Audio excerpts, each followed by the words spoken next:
Hello, everyone. My name is Kevin Gosztola. I'm the managing editor for Shadowproof.com and the curator of the Dissenter newsletter. If you'd like to subscribe to the newsletter, you can go to thedissenter.org, just as it reads on the screen, and you'll get access to coverage of WikiLeaks founder Julian Assange's case. You'll be sent updates on attacks on press freedom, especially in the United States, and you will also be able to follow important whistleblower stories as well. Also, take a moment to subscribe to the Shadowproof channel. That way, you'll be able to know when we go live and when we post videos like this one. Let's get to it. Today, I am presenting parts of a conversation that did not make a previously broadcast conversation, which I had with Daniel Ellsberg. Back in March, on March 7th, my book, Guilty of Journalism, The Political Case Against Julian Assange, was released. And Daniel Ellsberg very graciously gave me his time. And he talked with me for almost 2 hours about many different issues, most of them related to Julian Assange's case, but they involved nuclear weapons, they involved transparency, government secrecy, the Constitution, and his recollections of disclosing the Pentagon Papers and his work and collaboration with the New York Times as a source. On not just one occasion as the source of the Pentagon Papers, but also when he gave them a top secret study about a time in which the United States was prepared to threaten China with nuclear weapons in order to hold on to Taiwan. And so here is Daniel Ellsberg, and this is put together in honor of Daniel Ellsberg. It's Daniel Ellsberg Week, the Ellsberg Initiative for Peace and Democracy, and the RootsAction Education Fund have organized this week of education and action to honor the peacemaking and whistleblowing of Daniel Ellsberg. I can think of no better way to do that than to share with you some of these clips. What you will hear Daniel Ellsberg speak about first is his recollection of Abe Rosenthal, who was an editor at the New York Times, who was involved in the publication of the Pentagon Papers. And he shares a story that has not been told about Abe Rosenthal. And that leads into some discussion of the Constitution and the way in which presidents view the law and what they think is illegal or legal and what they can get away with as presidents. Abe Rosenthal, the editor of the New York Times at the time, managing editor, did a wonderful job getting this through and getting the documents in, despite the fact that he supported the war. And I don't give him credit for that, but I give him a lot of credit as a newsman for getting this stuff out, despite the fact that it contradicted policies he'd supported. Very good. But, okay, I'll tell you something I've never said publicly. A friend of mine on the Times informed me that Abe Rosenthal hated me. What? How could that be? Well, first, I'm an anti-war activist. He didn't respect any of them. He was for the war anyway. So as an establishment person, he didn't like the Berrigans. He didn't like anybody. He didn't like David Harris, and he didn't like me. But more important than that, he was furious at me, I was told very authoritatively, because by revealing my identity to Walter Cronkite. And otherwise, while the FBI was searching for me, I had taken the attention away from the New York Times. It became a Daniel Ellsberg story to a considerable extent, instead of we have this anonymous source. A reason, I think, why they love their sources to be anonymous. It's, obviously it's for the benefit of the source to a large extent, but it turns out also for the press. They don't have to share attention, again, from their revelations to the source. And in that case, now I said to the person I was talking to, I'd always made it clear to Neil Sheehan on the Times that if I were indicted, which was almost certain, but not quite certain. I was not aware of any indictments, but I assumed there had been and that I just didn't happen to be aware of them. But I assumed if there's been so few that I don't even I don't know about them from being in the government for a decade, and seeing a lot of leaks, they must have known the source in a number of those cases. Others they didn't, but often they must have known who the source was, and they didn't seem to indict him as far as I could see. I didn't know that was for constitutional reasons, that they felt they didn't have a British type Official Secrets Act, which would have made it clear cut. And they don't, the British, who didn't have our War of Independence, our revolution, do have an Official Secrets Act. And they do have officially a monarch who cannot be impeached. He's above the law. And so we made some advances, I would say, in terms of freedom and democracy in our War of Independence.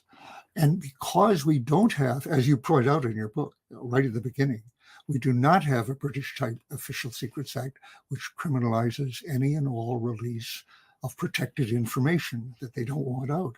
No intent involved, just did you do it, and so forth. Now, that's the way they're using the Espionage Act since my case, and above all by Obama and then Trump and now Biden. Obama bringing 3 times as many prosecutions as all previous presidents put together. Now, that was a small number. I was the first. There were 2 others before Obama, 3. He brought 9 prosecutions, and Trump brought that many in his first term, in his 1 term. So why not?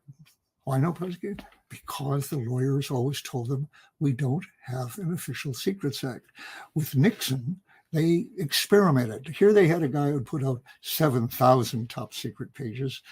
And when they came after me with the FBI and they were about to arrest me, I'd always said to Neil, I will then reveal myself. I don't want to wave a red flag at them. I did not reveal myself until they were going after me. If they had chosen not to do that, which I thought there must be political reasons for doing, I was not aware of the constitutional reasons. I didn't know anything about the Constitution. I worked for the president. I had the impression, like nearly all government officials, that puts us beyond the Constitution. My loyalty has to be to my agency, my department, and ultimately the president.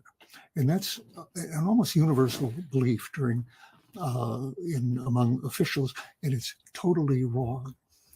The oath we take, every officer, I as a Marine officer, I'd taken this oath, every member of Congress, every government employee takes an oath not to the president, not to secrecy. You don't take an oath to secrecy, like you sign a non-disclosure agreement, essentially. You take an oath to support the Constitution against all enemies, foreign and domestic. And of course, Nixon said, in connection with my case, he'd been asked about the burglary into my former psychoanalyst office by David Frost. And he said, wasn't that illegal? And the president made this classic statement: when the president orders it, when the president does it, it's not illegal. It's not against the law. Now, that's a different constitution from ours. But I don't have the sense that Nixon had the systemic desire to change our form of government. I could be wrong on that. He was presenting he was constructing a kind of secret police of which the plumbers were a part. But the pursuit of drug people, for example, and others. Let me take back. Maybe Nixon was a little more unconstitutional than I was thinking. But in this next clip, you'll hear Daniel Ellsberg speak about Henry Kissinger and the way in which he interacted with journalists. You'll hear Daniel Ellsberg recognize that, unfortunately, the former Secretary of State will probably outlive him. And you'll hear him address the system of classified information that creates the culture of access journalism that serves the powerful elites because they're able to dole out leaks that give journalists the exclusives they want without having to reveal too much corruption that is ongoing by the US government. Why is so much classified when it's perfectly obvious that it doesn't need to be classified if it gets exposed eventually by a Freedom of Information Act or something? The media never addresses, that I've ever seen, why was this secret? Why is this classified? They're putting it out. They reveal it as newsworthy. It's in the public interest to know this. Has any official ever been asked, what gave you the right to hold this from the public all this time? And they seem never to ask the question, how complicit were we in this process? How easy was it to fool us? And exactly who did it? And how was it done? Now, in many cases, they do know exactly who did it. Kissinger was giving backgrounders that I used to say, backgrounders anyway are for a method of lying to journalists without attribution, background only and so forth.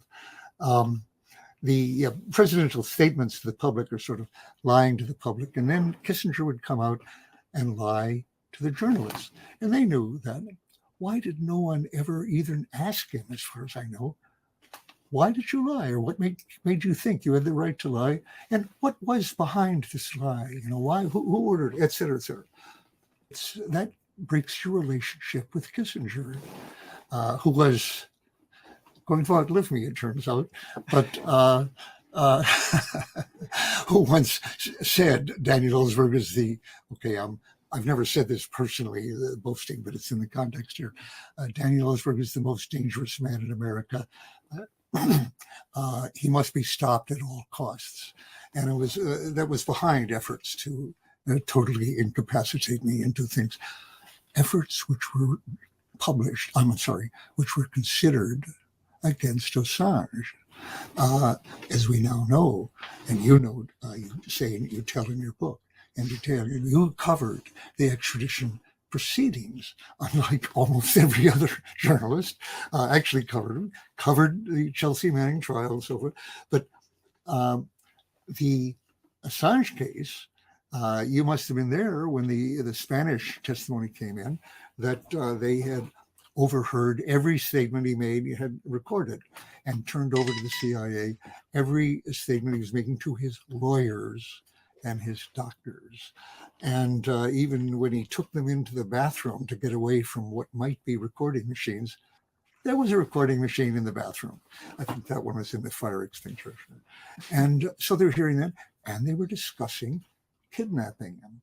We started this program, Kevin, by mentioning how he was dragged out of the embassy, which was a despicable act by the British Empire, very in line with their. If Julian were being tried in a British court directly, not just for extradition, he would clearly have violated the British Official Secrets Act. But in America, his indictment is very problematic because without an Official Secrets Act, it seems blatantly unconstitutional against the First Amendment to the Constitution to be indicting and convicting a journalist. So we go back. Is he a journalist? Well, Bill Keller says, no, we don't have to worry about Julian Assange because he's not one of us. But everybody else in the world, pretty much, including every journalistic association, recognizes him as a new form in the era of digital journalism. So it clearly is a violation of the First Amendment. That needn't bother Judge Barretzer in Britain, because what does she know about the American Constitution? That's not her business. She's looking at a guy who would clearly be criminal in Britain, a living relic of their imperial age. And it's what an empire needs, because to stay an empire, they have to do a lot of things that are not just illegal, but immoral, really evil. Maybe torture, overthrow democratic governments, sponsor assassinations, things that would raise an eyebrow among their own citizens. And this applies even to relatively totalitarian. They encourage a notion that always we're the good guys, or at least not as bad as those other guys. That's an imperial mode, which does apply in America. You know, I started to generalize long ago, and I didn't say it in this monologue here, that people would ask me, how is the press doing? And, compared to the end, and how do you think it's going? I say, well, there's two ways to answer that, I've said in the past. One is, how are they doing? Terribly, but better than any other institution in our government structure. Look at compared to the Supreme Court in recent years, Congress, the Democratic Party, the Republican Party. No use even talking about that now. So the press looks better than any of those. The other way of saying that is they're better than any other institution, but terribly. They're doing terribly. What was it, 30 years for the Gulf War after, 20 years after the Pentagon Papers, after Vietnam, and then for the Iraq War. Yep. In each case, they were as misled by the executive as willingly, as easily as in Vietnam. There was no improvement there. Rightly so, the government has even found new ways to suppress truth in the press, but they go along with it pretty easily. Let me, as I say, I'm making points that I have not made publicly before, but let me make this one. I've long felt there was really a symbiosis between the press and the government on the question of the classification system. The media have never really looked into, even in books, no one has ever really looked into why are things classified? How much of them deserve to be classified? How does the system really work? Let me first say, what I just said, the symbiosis. I think they accept the secrecy system as it stands pretty well. It was, I think, not Bill Keller, but a predecessor of his. Maybe it was on the Post. Maybe it was Ben Bradley, who said, we try to get secrets. They try to keep them. It's an adversarial process. It works out pretty well. It does not work out pretty well if you want to be a republic and not a monarchy or an empire. If you want to be a democracy, not at all. It works terribly. In that position, the press does not get remotely the information the public needs and in a timely way when they can act on it. The secrecy system is to a large extent meant to delay the publication of secrets to a point where the public can't do anything about it or no longer cares, or it's a past issue.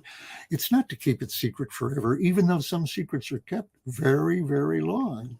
I could give a number of those. I would be happy. I've done a lot of that. Yeah. But I think the press, the people, the reason they're quite happy with that system is that it gives them a lot of leaks, a lot of what's the word for, when you get something first, very well-known It's an word. Exclusive. Exclusive. Or it's a scoop. Word. Scoop, that's the word, scoop. Evelyn Waugh wrote a book called Scoop. Very good. Okay, it gives them a scoop which others don't get. Not only because it has been classified, and they're now this person is now getting it, because it remains classified for everybody else. So it is an exclusive. Kissinger, I'm telling you, because I trust you, and you're such a good patriotic American, and so forth. And next week, it's somebody else gets it. But that's all right, because if you're a good boy and you print the story the way they want, in the context they want, with the spin they want on it, you'll get another scoop eventually. So one after another. That it's not as though they're putting this stuff out to a press conference where that was the phrase I had. Press conferences, operations for lying to the public, because everybody gets it at the same time. So you have no exclusive here. But if you get a leak or in a backgrounder, this is just for you, the people who have been brought into this particular room at this particular time, no attribution.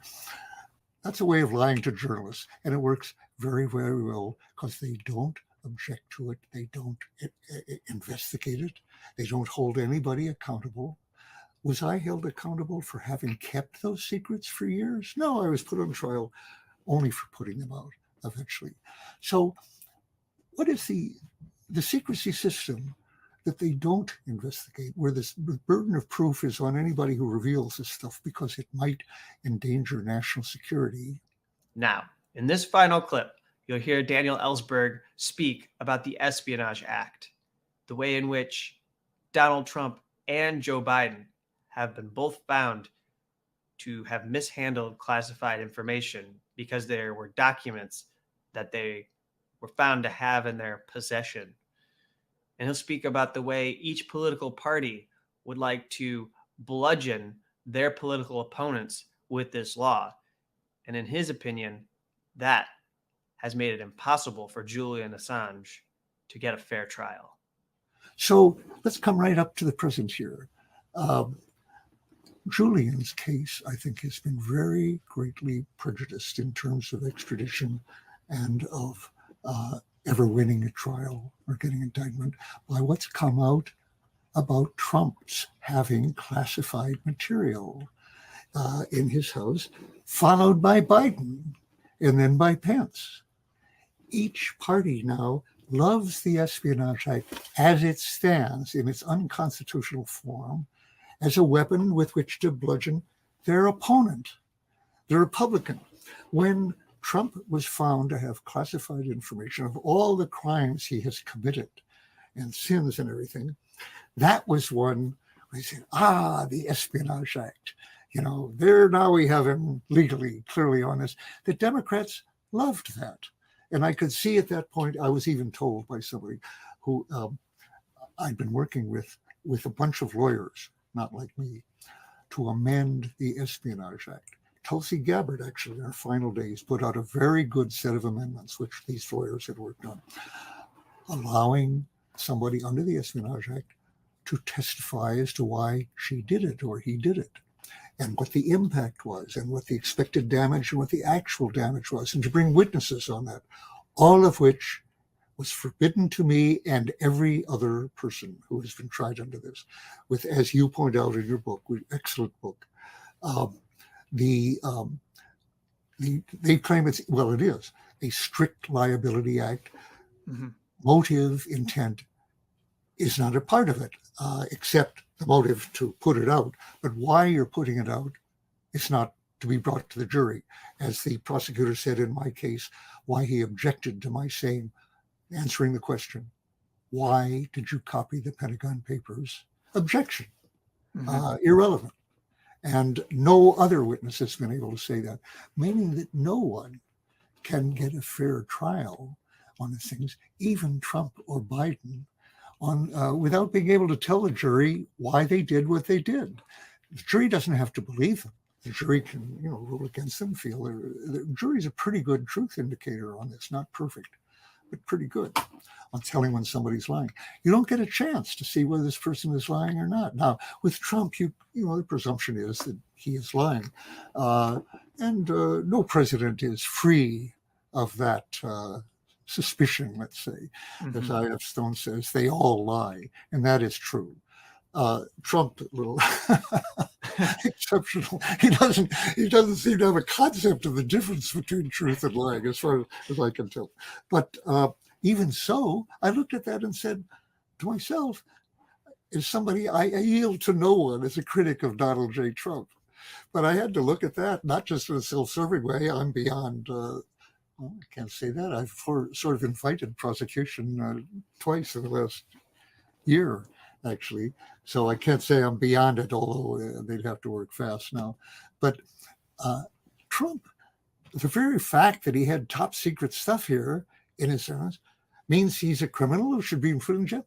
Every page of the Pentagon Papers I put out, I held it, I retained it, I did not give it to the press. That doesn't mean I'm innocent, but it doesn't mean that Trump is necessarily more guilty than I am. And the same is true of Biden or any of these other people. The Espionage Act is an unfair and miscarriage of justice applied to anybody just for holding classified material. And that applies to all these guys. But the problem is, I was told there's no chance now of amending the Espionage Act to exclude the ridiculous plain language, which would cover every reader of the New York Times who fails to turn over that information, classified information, to a proper person, his copy of the New York Times here, to some authorized person to read this classified material in the New York Times. Now that's blatantly crazy and certainly unconstitutional in this country, but there it is in the plain language. So it's always been there to be used against journalists or now presidents. I'm sorry that I go back and forth so much, but it is the case, I was told. Forget it now on amending this thing. The Democrats like it just the way it is against Trump. And then weeks later, the Republicans discover Biden is guilty. And then Pence, that's not so good. Trump undoubtedly welcomed that to get Trump back into his partnership with Pence at the Defense Council table here, will be, I suppose. But that's bad for Julian. I'm sorry. Yeah. How are they? Biden wasn't inclined to let him go anyway. He regarded, wasn't it Assange? He said was a high-tech terrorist. High-tech terrorist. He actually used the same word that Mitch McConnell had for they bipartisanship in Washington, D.C.